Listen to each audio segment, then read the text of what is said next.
Good morning students. मैं doctor Vijendra Singh Tanwar, associate professor in English और वर्तमान में मैं राजकीय महाविद्यालय गुड़ा में पदस्थापित हूँ। इस वीडियो श्रृंखला जो आपके लिए बनाई जा रही है उसमें जो आज का जो वीडियो है वो उन विद्यार्थियों के लिए है जिनकी class BA part first subject English literature paper second है। और इसमें जो आज जो हम डिस्कस कर रहे हैं, जिस पर बातचीत कर रहे हैं, वो है कि जो थर्ड थॉट्स ऐसे है ईवी लुकास का, उसकी क्रिटिकल एप्रिसिएशन, उसका एनालिसिस कर रहे हैं कि वो एस्से के माध्यम से लेखक कहना क्या चाहता है। यानी कोई भी ऐसे टाइप क्वेश्चन आए तो इसमें से हमें मटेरियल काफी मिल जाएगा। अब हम आते हैं एसेइस्ट के बारे में, यानी कि एडवर्ड विराल लुकास यानी ईवी लुकास। इसका जन्म 1868 में हुआ और डेथ 1938 में। बहुत ही प्रसिद्ध वेल नोन इंग्लिश लेखक है और इंग्लिश लेखकों में उसका स्थान बहुत ही सम्मानजनक है।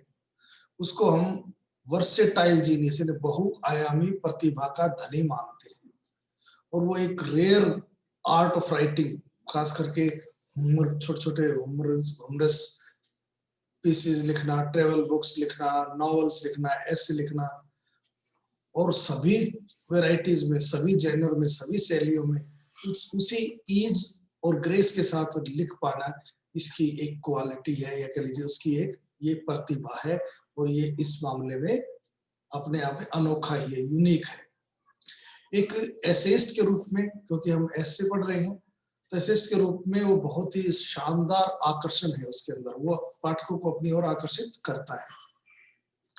और एक प्रोलिफिक राइटर होने के कारण, प्रोलिफिक बहुत ज्यादा लिखा है उसने, कैसे light entertaining popular non fiction और नॉवेल्स में इसने काफी लिखा है और उसमें सफलता भी हासिल की है। उसको उसकी विट्टी और ऑब्जर्वेंट एसेइस्ट माना जाता है, जो अवलोकन करता है कि चीज को बारीकी से। और उसके जो इंटरेस्ट है, रुचिकर जो विषय है, वो स्पोर्ट्स या गेम से लगाकर घरेलू जीवन से फाइन आर्ट यानी कि कला और साहित्य सब में शामिल है। यानी कि उसका जो नजरिया है, वो फील्ड है, वो बहुत विशाल है। इसीलिए और बहुत ही बारीकी से और बड़े अच्छे ढंग से डिस्क्राइब करता है, इसलिए उसको 20th सेंचुरी का इलिया कहा जाता है। आप जानते ही हैं कि हम चार्ल्स लैम, जो कि बहुत ही बड़ा महान लेखक हुए हैं, एसेइस्ट हुए हैं, उनको इलिया का माना जाता था। तो इसको 20th सेंचुरी का इलिया माना जाता है, यानी कितनी बड़ी इसको हम सम्मान के साथ सुशोभित कर रहे हैं। अब आते हैं एस्से के बारे में। जो एस्से है जिसका शीर्षक थर्ड थॉट्स है, ये 1919 में एक पैंथम जर्नल पब्लिश हुई थी, वहां से लिया गया है। इस एस्से का जो टाइटल है वो बनाया गया, गढ़ा है किसने? लेखक लुकास ने। कौन सी फ्रेज से? सेकंड थॉट से। सेकंड थॉट का मतलब ये होता है कि कोई आप पुनर्विचार कर कर कोई फैसला ले, कि आपने एक फैसला ले लिया और उसको पुनर्विचार किया, तो that is called second thought. अब जो थर्ड थॉट्स है, उसका मतलब ये हुआ कि कोई भी आपने रिजॉल्व या ओपिनियन, कोई फैसला, कोई निर्णय जो भी लिया, बार बार पुनर्विचार करके लिया हो, उसको थर्ड थॉट्स कहते हैं। इस एस्से में लेखक जो एक ऐसे इंसिडेंट का वर्णन करता है जो उसके दोस्त के साथ घटित हुआ, और दोस्त ने जैसा बताया वैसा का वैसा लेखक ने इसमें लिखा है। और इस बात को बिल्कुल क्लियर भी कर देता है पहले ही सेंटेंस में ऐसे के में कि this story was told to me by a friend, कि ये जो कहानी जो बताने जा रहा है ये उसके एक दोस्त ने उसको बताई। क्या होता था कि लेखक की जो दोस्त था उसकी एक किस्मत थी कि वो उसने एक कोई पेंटिंग 10 शिलिंग में खरीदी और 50 पाउंड में बेच दी। इस प्रकार उसको बहुत ज्यादा प्रॉफिट हुआ। शुरू में उसकी इच्छा हुई कि भाई मैं इस डीलर को, जिसने मुझसे बहुत अच्छे ढंग से व्यवहार किया था, उसको आधा प्रॉफिट परचेज का दे देता हूँ। फिर उसने पुनर्विचार किया, आधा नहीं 10 पर्याप्त रहेंगे, 10 पाउंड, फिर बोला 5 पाउंड, फिर बोला 1 पाउंड, और आखिर में वो कुछ भी न देने का फैसला करता है। तो ये कह सकते हैं ऐसे जो है एक प्रकार की कहानी है। अब आता है कि कहानी में होता क्या कि जो हीरो है, हीरो कह लीजिए, प्रोटोगनिस्ट कह लीजिए, मुख्य पात्र, एक ऐसा मैन था who was usually unfortunate in his business transaction, जो कि अपने लेन देन सौदे के मामले में बहुत ही दुर्भाग्यशाली या कह लीजिए अभागा व्यक्ति था। ये उसकी किस्मत थी कि महंगे से महंगी मार्केट में चीज खरीदता और बेचने में यदि सफल हो जाए तो सस्ते से सस्ते में बेच पाता। लेकिन कुछ ही दिन पहले उसके साथ ऐसी घटना घटी कि वो एक बहुत जैसे इस जो नियम था उसकी जिंदगी का उससे बिल्कुल अपवादेन उल्टी बात हुई। ये ऐसे लगा जैसे कि वो एक बहुत ही सफल व्यापारी बन जाएगा। हुआ यूं कि जो स्टोरी जो टेलर है या कह लीजिए उसका दोस्त जो था वो एमलेसली ऐसे ही कहीं घूम रहा था बाजारों में कैथेड्रल सिटी के पास से। उसको एक पेंटिंग नजर आई। उसने ऐसा लगा कि ये शायद पेंटिंग टर्नर नाम के प्रसिद्ध पेंटर के द्वारा बनाई हुई है। उसने डीलर से पूछा कि इसका क्या कीमत है। डीलर ने उत्तर दिया कि भाई जेन्युइन टर्नर होती, सच्ची टर्नर तो कुछ भी कीमत हो सकती थी, लेकिन वो उसकी जेन्युइननेस को लेकर श्योर नहीं है, इसलिए तुम इसको 10 सीलिंग में खरीद सकते हो। और स्टोरी टेलर यानी कि लेखक के दोस्त ने उसको 10 सीलिंग में खरीद लिया और अचानक ही उसको एक पेंटिंग का ग्राहक मिल गया और ये पता चला कि सच्ची पेंटिंग है टर्नर की, तो उसको 50 पाउंड्स में बेचने में सफल हो गया। पहले विचार जो आए उसके खुशी में वो ये आए थे कि ये उचित होगा कि जो डीलर है उसके साथ मैं अपना प्रॉफिट आधा आधा बांट लूं। तो इसलिए उसने एक लेटर लिखा और लेटर के साथ साथ कि आपके हिसाब से बहुत अच्छा मेरा सौदा हो गया और मैं आपको ऐसे ऐसे प्रॉफिट में हिस्सेदार बना रहा हूँ। लेकिन उस रात हो गई थी, स्टेप थे नहीं, तो इसलिए उसने लेटर पोस्ट नहीं किया और सो गया। रात के 3:30 बजे फिर लेखक का दोस्त उठा और उसको नींद नहीं आ रही थी, इसलिए पहले तो उसने एक अनयूजुअल सा लग रहा था कहानी पढ़ी और फिर उसके बाद फिर अपने विचारों पर वो करना शुरू किया, जिंदगी की गलतियों पर पुनर्समीक्षा शुरू की। तो उसको ये याद आया कि भी अभी मैंने आज ही एक सौदा अच्छा किया है और टर्नर को लेकर मैंने क्या फैसला किया। तो उसको अपना जो लेटर लिखा था उस पर उसका ध्यान गया और उसने अपने दिमाग को इस प्रकार ये सोचा कि आधा प्रॉफिट देना उस डीलर को वो ज्यादा ये बहुत ही व्यर्थ बात होगी, ये तो उसकी योग्यता पर प्रश्न चिन्ह लग जाएगा, तो इसलिए अयोग्य व्यक्ति को क्यों इनाम दे। तो बोला ज्यादा हो जाएगा, इसलिए जो है 10 पाउंड पर्याप्त रहेंगे। अगर वो देता है आधा तो ये एक्सोटिक वाली बात हो जाएगी, शेख चिल्ली वाली बात हो जाएगी। तो इस दुनिया में हर कोई सफल सेल्फिश है, स्वार्थी है। अगर उसको आधा देता है डीलर को तो ये एक प्रकार की शेख चिल्ली वाली बात हो जाएगी और जो डीलर है उसके जो और दूसरे कस्टमर होंगे वो गलत सिद्ध करेंगे उसको, या ये कह लीजिए कि जो डीलर था वो अपना काम नहीं कर पाया, उसको जेन्युइननेस पेंटिंग की पता नहीं थी और डीलर का जो बिहेवियर था वो कह सकते उसकी इनएफिशिएंसी थी, अयोग्यता थी। और अयोग्यता को रिवार्ड करना अच्छी बात नहीं है बल्कि गलत बात है। ये उसकी अयोग्यता थी और मूर्खता थी। तो इसलिए ये बहुत होगा कि 10 पाउंड ही दिए जाए, नहीं कि आधा। अब उसको नींद आ नहीं रही थी तो एक स्टोरी पढ़ी और फिर उसके बाद फिर चिंतन शुरू किया और वो सोचा भी 10 पाउंड तो बहुत ज्यादा है। अगर उसके दिमाग में 10 पाउंड दे दिए तो वो यही सोचेगा कि 10 सीलिंग का जो बेच रहा है लोग बहुत पाउंड कमा रहे हैं, वो अपने कस्टमर से इसी प्रकार का उम्मीद करेगा और वो आएगा, कोई ऐसा आएगा नहीं मेरे जैसा कोई ईमानदार आदमी उसको गिफ्ट देने के लिए। इससे वो निराश हो जाएगा, आंसू की दुनिया में डूब जाएगा। इसलिए उस पर दया करनी चाहिए, न कि उसको नुकसान करना चाहिए। इसलिए 5 पाउंड पर्याप्त रहेंगे। फिर अगली सुबह जब वो ड्रेस पहन रहा था फिर दिमाग में यही बात आई, क्या करे, इसी तो कितना दे। तो वो उसने सोचा कि क्यों मैं अपने हिस्से का, अपने प्रॉफिट का इतना बड़ा हिस्सा यूं ही व्यर्थ दूं। बिजनेस की जो देवी है वो पहली बार तो मुझ पर प्रसन्न हुई है और अगर मैं उस अपना इनाम देकर उस दूसरों के साथ बांटने लगा तो फिर मुझे नाराज हो जाए और मेरी जिंदगी का ये आखिरी ही काम रहे। इसलिए बोला उचित नहीं होगा, 5 पाउंड देना बकवास है, 1 पाउंड पर्याप्त रहेगा और छोटा सा मैं उसके साथ एक पत्र लिख देता हूँ। तो इसलिए उसने एक लेटर लिखा और चेक 1 पाउंड का और उस लिफाफे में डाल दिया। उसके पास लिफाफा था नहीं, तो उसने लिफाफा अपनी जेब में डाल लिया और क्लब में खेलने के लिए चला गया। और उस आफ्टरनून इतना बुरी तरह से ब्रिज विकेट खेल में हारा कि वो खुश था कि उसने पोस्ट नहीं किया। क्यों खुश था? क्योंकि अगर वो पोस्ट कर देता तो उसके दिमाग में ये आता कि बाटले वो उसकी देवी नाराज हो गई है उसके ऊपर।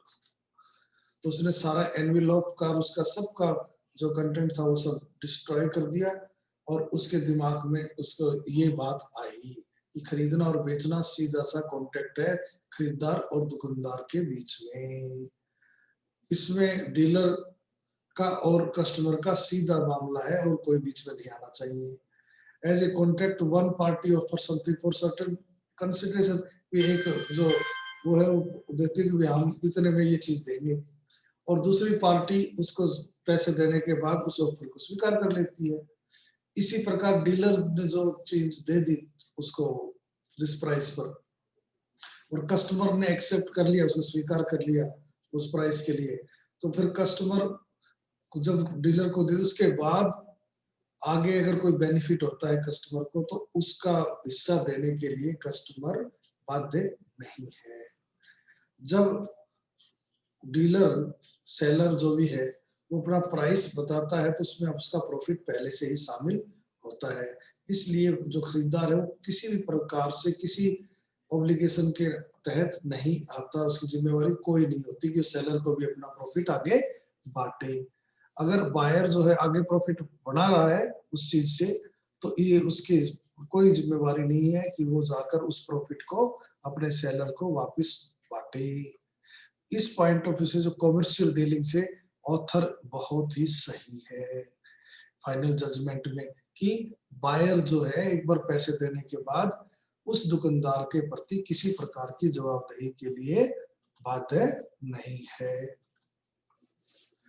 तो जो स्टोरी टेलर जो है वो हमें ये चीज बताने में सफल रहा है कि हमें अपने आप से जो नोबल थॉट्स आते हैं वो कुछ करने के लिए बाध्य करते हैं, बट लेकिन आखिरकार हम अपने आप को प्रसन्न करने के लिए ही एक्ट करते हैं। हमारे जो एक्शन है वो किसी नोबल थॉट से गाइड नहीं होते बल्कि हमारी खुद की सेल्फ कंसर्न की भविष्य में क्या होगा कि उससे गाइड होते हैं।